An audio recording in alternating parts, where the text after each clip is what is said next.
Welcome back to the Pop Culture Discussion. I am your host, Robert, and if you've been keeping up to date with my previous Deadpool videos, you will know that I absolutely adore all three Deadpool movies. They're all 10 out of 10 IGN would recommend certified hood classics, in my opinion, and with them all getting the same beloved top tier rating from me, that leaves the question of which is the best movie in the Deadpool trilogy. To work out the answer to this question, I created a list of the top 20 things that make every Deadpool movie so great, and whichever movie gets the most points by the end of this list will determine the winner. Now, even though all three of these movies are obviously very dear to my heart, I had to get into the nitty-gritty of the nitpicking to work out which Deadpool movie was the worst, which one was in the middle, and which one was the very best of the best.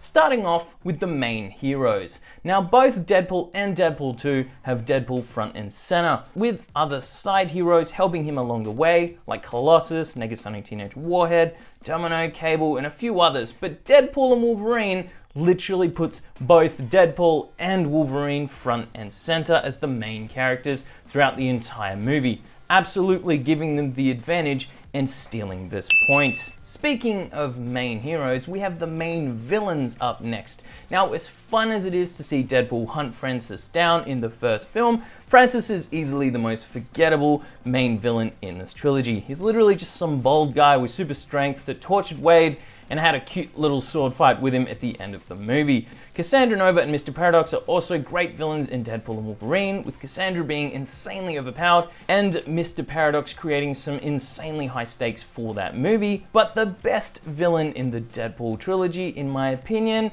has to go to Cable. Not only are his motivations so sympathetic in trying to save his family that you actually see him as the hero by the end of the movie, like Wade does, but his abilities and technology make all of his action scenes incredibly entertaining to watch. Plus the fact Juggernaut is also a super intimidating villain for the last act of Deadpool 2. So this point goes to Deadpool 2.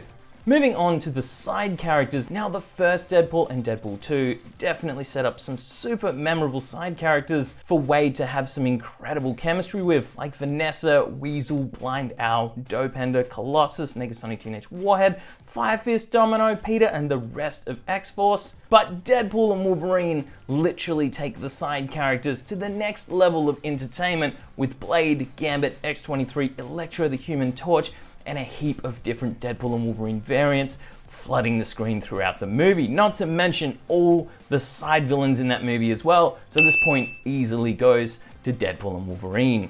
Speaking of characters, the character journeys. Now, as much as I love the mix of genres in Deadpool's origins in the first Deadpool, and seeing a new character arc for our main version of Wolverine in Deadpool and Wolverine, Deadpool and Cable's full 180 character development of their journeys throughout the storytelling just takes the cake for me in Deadpool 2. Not only does Deadpool completely turn around from being suicidal to finding a new reason in life to live, but Cable and Deadpool both convince each other of seeing new perspectives by the end of the film. This point absolutely goes to Deadpool 2. Up next, I've got the stakes. Now, you can't have a great superhero movie without some incredible stakes, and as much as I appreciate how personal the stakes are in the first Deadpool movie, with Wade literally trying to get his looks and his girl back, Deadpool 2 definitely ups the ante with not only Cable's family, Fire Fist turned to the dark side, and the creation of an apocalypse on the table, but with the introduction of power-removing necklaces, now Deadpool's cancer is actually a threat again. In saying all that, Deadpool and Wolverine not only puts the destruction of the entire Fox universe up as the stakes, but by the last act of the movie, every single universe and timeline within the MCU is a stake. So this point absolutely goes to Deadpool and Wolverine. Up next, we've got the action sequences. I absolutely love all the action sequences in all three of these Deadpool movies, so this was definitely the hardest one to choose for me. Deadpool having limited ammo and having to get creative with his kills on the bridge, or Deadpool's fight with Cable on the truck with no brakes, and Deadpool's team up with his apocalyptic heroes versus Cassandra Nova's goons in the Void being the true highlights for me in this trilogy. but I think it really comes down to the cinematography and the choreography really helping push my decision and giving this point to Deadpool and Wolverine. Because of all the long shots and the hilariously choreographed attacks, especially within the opening and final fight of that movie.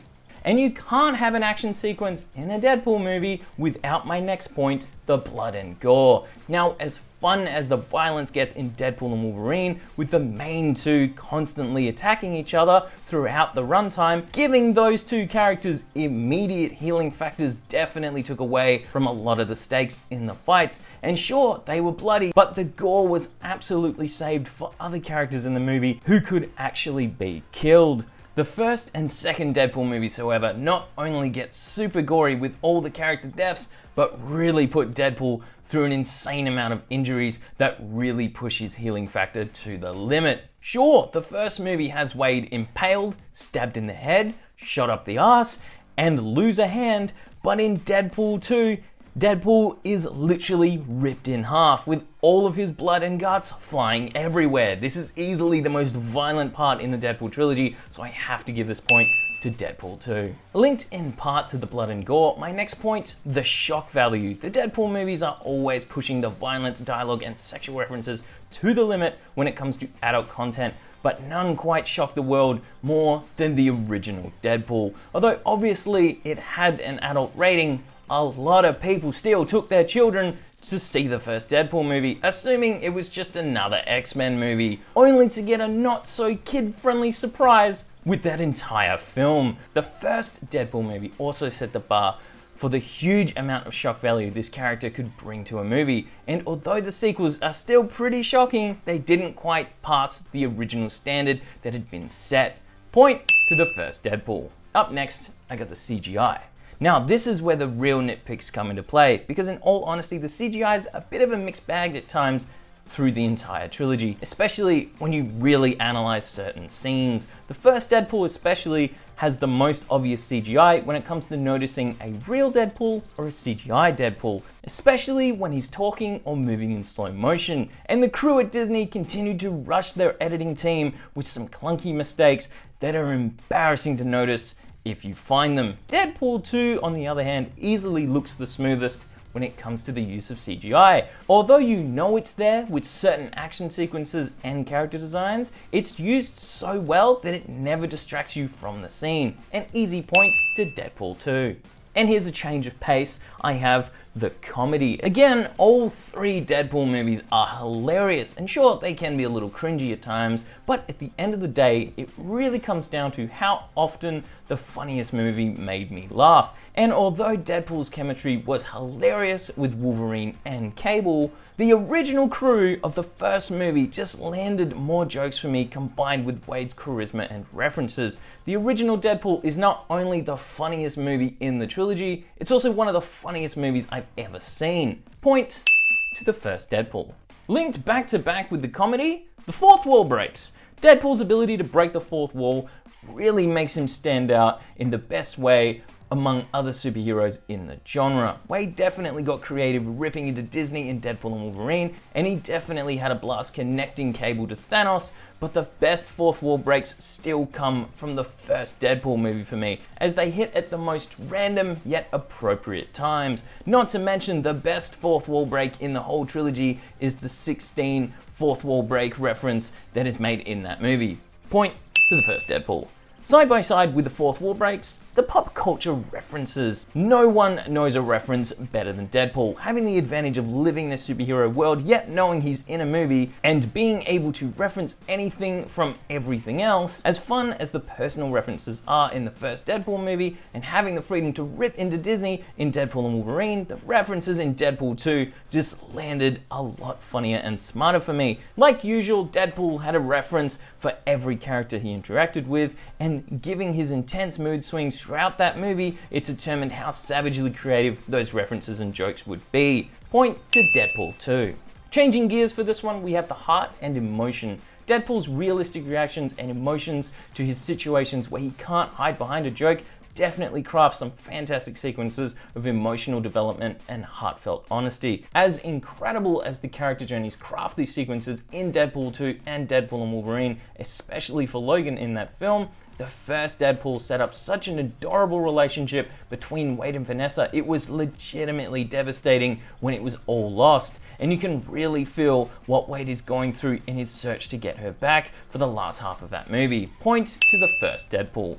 Now we have the simplicity of the storytelling. Now, as much as the fans love watching a heap of cameos and characters appear in these movies, the overwhelming amount of knowledge needed to understand every reference can be a bit much for the average viewer at times. Deadpool and Wolverine not only rely on the fact that you're up to date with the MCU, but also up to date with every Marvel project ever, and Deadpool 2 does rely on the fact that you've at least seen the X-Men movies, but the first Deadpool basically stands as its own original story. Sure, there are references to a bigger world of superheroes out there, but all the characters are newly introduced in this movie, and it doesn't rely on the audience seeing other movies before it. Point to the first Deadpool.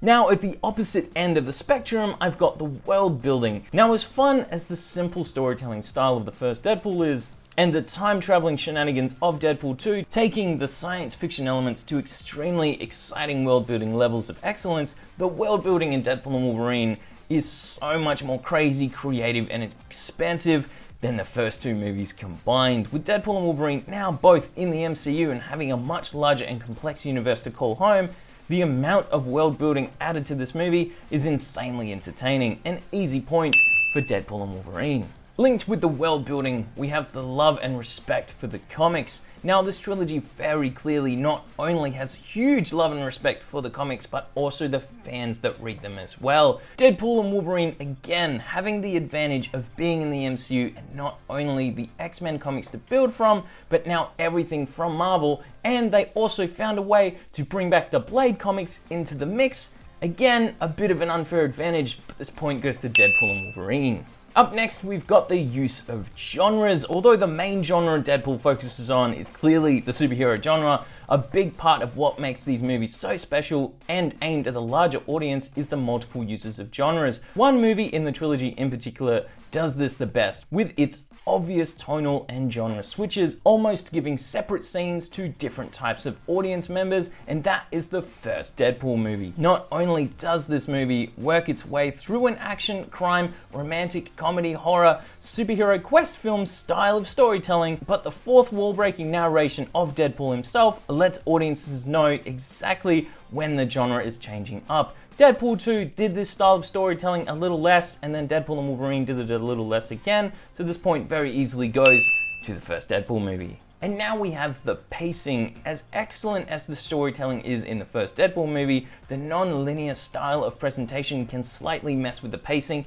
and Deadpool 2 definitely has the slowest start in the trilogy, but Deadpool and Wolverine, on the other hand, does not give up the pacing once the claws come out and Wolverine is introduced to the story. Deadpool and Wolverine moves at a breakneck speed and is easily the best paced movie in the trilogy, giving it this point. Now, I don't even know if this is a word, but the rewatchability. Again, this is also a bit of an unfair advantage to the older Deadpool movies, given that Deadpool and Wolverine is still in theaters and not as easy to access as the others, but Deadpool and Wolverine definitely has a high rewatch value given all the characters that are on screen at one time, and the focus you have to give them all through multiple watches. Deadpool 2 is also a super fun rewatch, but I'm not gonna lie when I say I've seen the original Deadpool movie over 10 times. Like I've said already, it's easily one of the funniest movies I've ever seen, so whenever I need some cheering up or just something funny to watch, Deadpool is definitely a go-to and the winner of this point. And last but not least, the memes. Deadpool not only constantly memes himself and other characters in his movies, but even if you haven't seen any of the movies, you know a Deadpool meme when you see one. This trilogy is extremely memeable, and although Deadpool and Wolverine is currently taking over the internet with fresh memes being created, and Deadpool 2 absolutely has some bangers pulled out of it, the original Deadpool memes still currently seem to be used to this day on the regular. The GIFs especially are constantly used all over social media, and this final point goes to the first Deadpool. So there you have it, the Deadpool movie rankings. All three of these movies got a heap of points and their final scores were very close, as you can see. So it doesn't really matter which one's the best at the end of the day, because they all are. Thank you for watching my video ranking the Deadpool trilogy. Feel free to like the video if you enjoyed it and subscribe to my channel if this is your kind of video. Let me know down in the comments what is your favorite Deadpool movie so we can keep talking all things Deadpool together, and I will see you all in my next video.